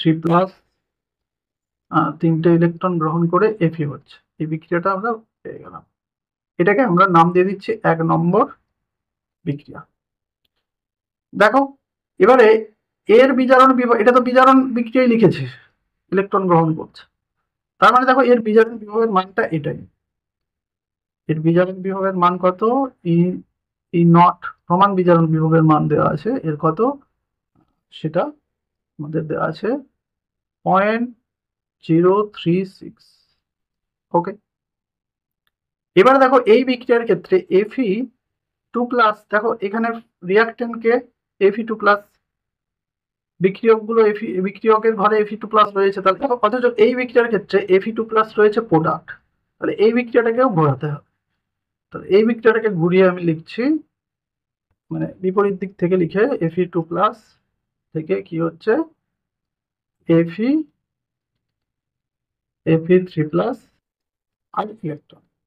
ওকে, এবারে দেখো এবারে এটাকে আমি 2 নম্বর বিক্রিয়া দিচ্ছি। দেখো তুমি এবার চিন্তা করো, 1 আর 2 যখন যুক্ত করব, তখন তুমি দেখো এই বিক্রিয়াটা, এই যে 3 নম্বর বিক্রিয়াটা যেটা আমাদের নির্ণেয়, সেটা চলে আসবে। দেখো দেখো তুমি এই যে এই Fe3+ কেটে যাবে, তাহলে এদিকে পড়ে থাকবে Fe2+, এই একটা ইলেকট্রন এদিকে এসে দুটো ইলেকট্রন হয়ে যাবে, পড়ে দেখো এইটা Fe। এবার নিশ্চয়ই বুঝতে পারলে। এবার তাহলে এই বিক্রিয়ার ক্ষেত্রে তাহলে 1 আর 2 আমরা 1 নম্বর সমীকরণ আর 2 নম্বর সমীকরণ যুক্ত করে এই প্রদত্ত সমীকরণ, যেটা এই নির্ণেয় সমীকরণটা পেয়ে যাচ্ছে। কিন্তু তাহলে এইখানে তাহলে কি যুক্ত করার সময় ওই রকম তাহলে এদের দুটোর E0 ভ্যালু যুক্ত করে দিলেই এর তাহলে E0 ভ্যালু চলে আসবে না। দেখো আপাতত দেখো আমি এই বিক্রিয়াটা এখন যুক্ত করছি, এই দুটো বিক্রিয়া, তাহলে এই বিক্রিয়াটার বিভবটা কত, দেখো এটা যেহেতু জারণ হচ্ছে, তাহলে এর ভ্যালুটা আমাকে একটু ঠিক করে লিখতে হবে। তাহলে এর প্রমাণ বিজারণ ভ্যালু দেওয়া আছে, দেখো বিজারণ বিভবের এগুলো মানে কি, এগুলো বিজারণ বিভব। তাহলে এটা যেহেতু জারণ আকারে লিখলেই বিক্রিয়াটা পাওয়া যাবে, এই বিক্রিয়াটা, তাহলে এর কিন্তু আমি জারণ বিভবটা আকারে লিখতে গিয়ে আমি এর সামনে, আমরা বিজারণ বিভবকে জারণ করতে গেলে যার সামনে সাইনটা চেঞ্জ করে দাও, সাইনটা চেঞ্জ করে 0.771। ওকে, তাহলে এই দুটো ভ্যালু আছে, তাহলে এই দুটো ভ্যালু কি যুক্ত করে দিলে তাহলে এর এটা এসে যাবে না। এভাবে দেখো আমরা এই কোষের ক্ষেত্রে এটা করতে পারি না, এনথালপি, মুক্ত শক্তি, এগুলোকে আমরা যুক্ত করতে পারি। তাই আমি কি করব না, একে এই যে সমীকরণের E0 ভ্যালু যেহেতু জানি, তাহলে এই সমীকরণের ∆G0টা আমি বের করে নিতে পারবো, তাই না? ∆G0 কত, পয়েন্ট, এখানে n এর মান কত 3। হ্যাঁ, আমি একটু এখানে ফাঁকে এটা করে নিচ্ছি। তাহলে 1 নম্বর বিক্রিয়ার এখানে ∆G0টা বের, ∆G0 সমান 1 নম্বর বিক্রিয়ার ক্ষেত্রে n এর মান কত 3, তাহলে মাইনাস এটা হবে 3, এখানে ফ্যারাডের মানটা আমি বসাবো না, এফ আকারেই রাখবো, পরে দেখবে ওটা কেটে যাবে, এফ উঠে যাবে। তো এই কোষের E0 ভ্যালুটা কত দেওয়া আছে সেটা এখানে আমি গুণ করে নেবো 0.036। ওকে, তো এটা করে এটা যে ভ্যালুটা আসবে 0.108 এফ ফ্যারাড। তাহলে প্রথম বিক্রিয়ার ∆G এটাকে 1 ধরিয়ে দিয়েছে, ∆G1 এটা এত ফ্যারাডে। তাহলে দ্বিতীয় বিক্রিয়ার ∆G0টা বের করব, দ্বিতীয় বিক্রিয়ার ∆G0। ওকে, দ্বিতীয় বিক্রিয়ার ∆G0, এটা দ্বিতীয় বিক্রিয়ার ∆G02 লিখছি। দেখো এই দ্বিতীয় বিক্রিয়ার ক্ষেত্রে ইলেকট্রন কটা ইনভলভ হয়েছে, এখানে একটা, তো এখানে আমাদের সেটা আমরা 1 বসাচ্ছি, ফ্যারাডে এফ, আর এর ভ্যালু কত, এখানে সরি এখানে মাইনাস আছে, মাইনাসটা অবশ্যই খেয়াল করবে, -771, তাহলে মাইনাস মাইনাস প্লাস হয়ে তাহলে এটা কি থাকলো, 0.771 ফ্যারাডে। এবারে আমি কি বললাম, আমরা তাহলে মুক্ত শক্তিগুলো যুক্ত করতে পারি। তাহলে এই এর মুক্ত শক্তি, 1 নম্বর বিক্রিয়ার মুক্ত শক্তি, 2 নম্বর বিক্রিয়ার মুক্ত শক্তি যুক্ত, যেহেতু আমি 1 নম্বর 2 নম্বর বিক্রিয়া যুক্ত করেছি, তাহলে তাদের মুক্ত শক্তিগুলো যুক্ত হয়ে যাবে। তাহলে মুক্ত শক্তিগুলো যুক্ত করে ডেল জি, মানে 3 নম্বর বিক্রিয়ার ডেল জি 03 পেয়ে যাচ্ছে। সেটা দেখো এই দুটো যুক্ত করে আমরা যে ভ্যালুটা পাচ্ছি 0.879 যুক্ত করে দেখবে, তো এটা আসবে এত ফ্যারাডে। এবারে দেখো এই যে 3 নম্বর বিক্রিয়ার আমরা মুক্ত শক্তির একই রকম 3 নম্বর বিক্রিয়ার ক্ষেত্রেও যদি মুক্ত শক্তির সূত্রটা এখানে অ্যাপ্লাই করি, তাহলে আমরা এখানে দেখো 3 নম্বর বিক্রিয়ায় দুটো ইলেকট্রন ইনভলভ হয়েছে, তাহলে 2f, আর এই 3 নম্বর বিক্রিয়ার ই সেল, এটাও প্রমাণ অবস্থায়, তোমাকে প্রমাণ অবস্থাটা দেওয়া হয়নি, প্রমাণ অবস্থাটা লিখবে, সবই তো প্রমাণ অবস্থায় তোমাকে নির্ণয় করতে বলেছে। ই নট, তাহলে এফি, তাহলে আমি আপাতত এটা 3 নম্বর বলে এখানে 3 লিখে দিচ্ছি। তাহলে এখানে এটা কত হচ্ছে, 0.879 ফ্যারাড। দেখো ফ্যারাডে ফ্যারাডে তাহলে কেটে গেল। তাহলে দেখো ই ই নট, তাহলে যেটা আমরা ক্যালকুলেট একবারে আমি এখানে, অতএব এফি 2 প্লাস থেকে এফি, ওকে। তাহলে সমান, দেখো এই মাইনাসটা এদিকে চলে এলো মাইনাস, আর এটাকে তাহলে 2 দিয়ে জাস্ট ভাগ করে যেটা ভ্যালুটা হবে, জাস্ট ভ্যালুটা পাবে। দেখো এটা তোমরা ধরে নাও না, এটা 0.88 ধরে নাও, বাই 2 করলে কত হচ্ছে, 0.44। বাস এইটাই আমাদের, এইটাই নির্ণয়। তাহলে এর ভ্যালুটা এলো -0.44, এইটার বিজারণ বিভবটা এলো, যেটা আমার দ্বিতীয় পার্টটা করতে কাজে লাগে। ওকে, চলো এবার দ্বিতীয় পার্টে কি বলা হচ্ছে না, এই বিক্রিয়াটা স্বতঃস্ফূর্ত কিনা দেখাতে হবে।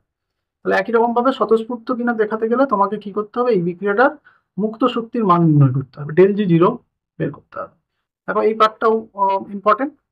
তাহলে তাহলে আমাকে মুক্ত শক্তি বের করতে গেলে এই বিক্রিয়াটার কি ই সেল বের করতে হবে, ই ই নট সেল বের করতে হবে। প্রমাণ অবস্থা মানে তার প্রমাণ মুক্ত শক্তি বের করো। তো প্রমাণ মুক্ত শক্তি বের করানোর জন্য, ই সেল বের করানোর জন্য তোমাকে কি করতে হবে, এখানে জারণ অর্ধ বিক্রিয়া বিজারণ অর্ধ বিক্রিয়া কোনটা সেটা তোমাকে জানতে হবে। তার জন্য আমি কি করছি, তাহলে ওই বিক্রিয়াটা লিখছি। লিখে দেখো, একটু লক্ষ্য করো, আমি এখানে একটু কায়দা করে দেখো, Fe2Fe3+ থেকে নিশ্চয়ই 2Fe2+ হয়। আমি এটা থেকে এটা হয়েছে ভাবো, তাই আমি এই যে 3টাকে ভেঙে নিয়ে একটু বিক্রিয়াটা বোঝার জন্য আমি আরেকটা Fe2+ আলাদা করে নিচ্ছি। তাহলে এটা দুটোকে 3 হয়ে যাচ্ছে, ক্লিয়ার। তাহলে এবারে দেখো এটা জারণ কোনটা বিজারণ কোনটা তুমি বুঝে যাবে। তাহলে তুমি নিশ্চয়ই বুঝতে পারছো, এটা থেকে এটা হচ্ছে, তো এটা থেকে এটা কি বিজারণ, আর এটা থেকে এটা হচ্ছে মানে কি জারণ। তাহলে এটাই কি জারণ, তাহলে এটা অ্যানোড। তাহলে আপাতত আমি লিখে দিচ্ছি এখানে জারণ, জারণ, জারণ হচ্ছে কি না, এফি থেকে Fe2+, Fe2+, তার মানে দুটো ইলেকট্রন ত্যাগ করেছে, ওকে। আর বিজারণ দেখো, বিজারণে কি হয়েছে, বিজারণ 2Fe3+, তাহলে দুটো ইলেকট্রন গ্রহণ করেছে, একটা Fe3+, একটা ইলেকট্রন গ্রহণ করলে Fe2+, তাহলে দুটোর জন্য দুটো ইলেকট্রন করে 2Fe2+ করে দিলাম, বাস। তাহলে এই বিক্রিয়ার ক্ষেত্রে E not cell, E not cell সমান কত, ই নট সেল, তাহলে এটা জারণ হচ্ছে, এটা বিজারণ, তাহলে এটা কি ক্যাথোড, তাহলে ক্যাথোড। দেখো ক্যাথোডের এই যে Fe3+ থেকে Fe2+, এখানে এইটা দেখো Fe3+ থেকে Fe2+, তাহলে এই ভ্যালুটা, তাহলে এই ভ্যালুটা আমরা এখানে লিখে দিতে পারি। আচ্ছা, ওটা করার আগে আমি দরকার হয় এটা একটু লিখে নিই, Fe3+ থেকে Fe, ওকে, মাইনাস। দেখো এবারে এইটা হচ্ছে জারণ অর্ধকোষ মানে অ্যানোড, তাহলে অ্যানোডে কি হচ্ছে না, এটা বিজারণের দিক দিয়ে লিখবো, কিন্তু এটা জারণ, এখানে জারণ অর্ধকোষ বলে লিখেছি, কিন্তু এখানে তো বিজারণ তড়িৎদ্বার বিভব নেই, প্রমাণ বিজারণ তড়িৎদ্বার বিভব। তাহলে বিজারণের কাপল কি Fe2+ থেকে Fe2+ থেকে Fe, ক্লিয়ার। তাহলে এইটাই দেখো আমরা তো ভ্যালুটা বের করেছি, এইটাই আমরা ফার্স্ট পার্টে বের করেছি। তো এবারে দেখো এর ভ্যালু দেওয়া আছে 0.771 মাইনাস এর ভ্যালু দেখো আমরা ক্যালকুলেট করলাম মাইনাস 0.44, বাস এই মাইনাসে মাইনাসে প্লাস করে এই যে ভ্যালুটা যুক্ত করে যে কত ভোল্ট পাবো যুক্ত করে প্লাস হয়ে যাবে। এই প্লাসটাই আমাদের দরকার, আমাদের তো আর ডেল জি আমরা বের করবো না, ডেল জির ভ্যালু আমাকে বের করতে বলেনি, আমাকে বলেছে স্বতঃস্ফূর্ত কিনা বলতে, তার মানে ডেল জির চিহ্ন নিয়ে আমাদের কাজ। তাহলে সেই জন্য আমি কি এখানে জাস্ট প্লাস চিহ্নটা দিয়ে ভ্যালুটা লিখে দেবো 1.211 ভোল্ট এটা হবে। তাহলে এবারে তাহলে আমি বলবো কি, যেহেতু ই নট সেল পজিটিভ, অতএব ডেল জি 0 নেগেটিভ, অতএব বিক্রিয়াটি স্বতঃস্ফূর্ত। উত্তরটা একটু ঠিক করে লিখে নেব। এই হলো আমাদের এই মডেল কোশ্চেনের উত্তরটা, একটু দেখে নিও। তো এরকম একটা কোশ্চেন কিন্তু ছিল। চলো এইরকম এই সারাউন্ডিং প্রশ্ন আসলে রায় মার্টিন বেরোলে আমরা আরো অনেক প্রশ্ন উত্তর করব। চলো আজকের ক্লাসটা